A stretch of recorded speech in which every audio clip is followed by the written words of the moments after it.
Magandang umaga po. Kagigising lang po ng inyong lingkod. Kape muna. Kahapon po pala may nagtanong po sa akin. May pinuntahan akong dito sa Malolos din.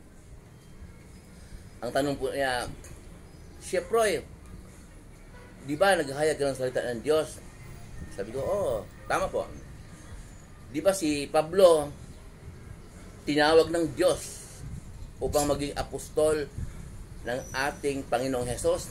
Tama po ba? Sabi ko, oo, tama po yun. Sabi niya, alin po yung totoo noon, yung sinabi ng ating Panginoong Hesus na pakainin ang nagugutom, painumin ang nauuhaw, o yung sinabi ni Pablo na nabasa raw nila, sinabi ni Pablo na huwag pakainin ang tamad. Sabi ko, parehong totoo. Naguluhan siya. Sabi ko, ganito yun ha, paliwanag ko sa'yo. Kaya ko sa'yo, parehong totoo. Si Pablo, noong nakakulong, pinakulong siya ng may-ari ng gawaan ng rebulto.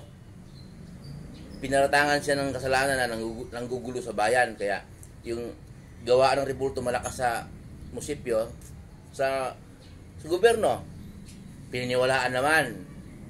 Kinulong si Pablo. Nung si Pablo nasa loob ng kulungan, sumulat siya sa mga lugar gaya ng Colosas, kinig mo mabuti ha, Corinto, Galacia, Roma, Efeso, ano pa sa mga lugar, sisulatan niya. Ang sisulatan niya doon, yung mga namumuno sa iglesia ng Diyos, sambahan. Yan ang mga sisulatan niya para lumakas ang pananampalataya. Okay? Sabi ni Pablo sa sulat niya, may nabalitaan daw siya na mga tinamad ng magtrabaho, umaasa lang sa mga donation at doon kumukuha ng pagkain. Sa mga kasamahan niya, sa mga kasi naghahayag ng salita ng Diyos, may mga kasama yun na diet, ganun, na may iba na doon na hindi na nagtatrabaho, umaasa lang sa bigyan kung sinong mayroon, yun, kakain. Kung sinong magpapakain, hindi na naghanap buhay. Kaya sinabi ni Pablo na mali yun.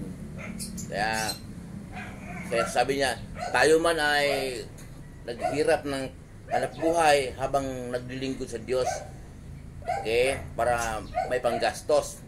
Ayan, sabi Pablo. Kaya dapat huwag pakainin ang tamad. Yun ang sabi ni Pablo. Literal po na tamad yun, hindi nagtatrabaho. Tama, huwag pakainin ang tamad. Bakit? Kasi pag yung tamad, sinususintuhan mo, hindi na magtatrabaho, mawiwili. Tamad na, mabisyo pa, bigyan mo ng panigarilyo, pag sumildo ka, bigyan mo ng pang-inom. Di ba? O kaya pakainin mo kung anong kailan siya nagugutom, tama, hindi na magtatrabaho, mawiwili. Kaya tama si Pablo, huwag pakainin ang tamad. Ang sinabi naman ng ating Panginoong Hesus na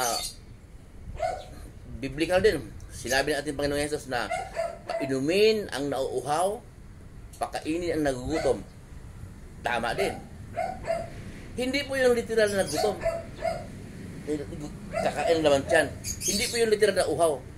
Paliwanag ko ha, ang sabi ng ating Panginoong Hesus na nauuhaw, maraming tao na masagara sa pera, maraming pera sa bangko, yung anak nila titigis ang kotse, may condominium, may rest house sa Boracay, sa Baguio, sa Tagaytay, ang daing pera, gaganda ng masakyan.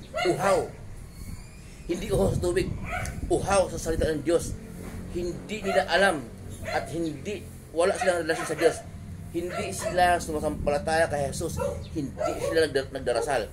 Yun ang ibig sabihin ng ating Panginoon Jesus. Uhaw sa salita ng Diyos. At kailangan niyang makainom, kailangan niyang makarinig ng salita ng Diyos.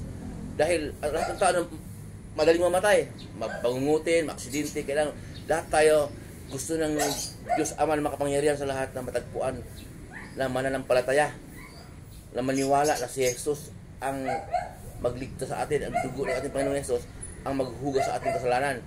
Ang dugo ng ating Panginoong Jesus ang maglinis sa ating karumihan. Hindi natin kayang linisin ang ating sarili kung tayo-tayo lang. Hindi talaga. Kahit magpakabait ka pa, kung hindi ka naman sumasampalataya kay Jesus, hindi ka magkaroon ng relasyon sa Diyos. Nagugutom. Ang sabi ni Jesus, pakainin na nagugutom. Kaya nga, mayroong Bible study sa mga barangay. Kaloob ng Diyos yun. Ang Diyos din ang naghirang doon, magtuturo para yung mga hindi nakakarinig ng salita ng Diyos, mga gutom sa salita ng Diyos, mabubusog sa salita ng Diyos, magkaroon ng kaunawaan.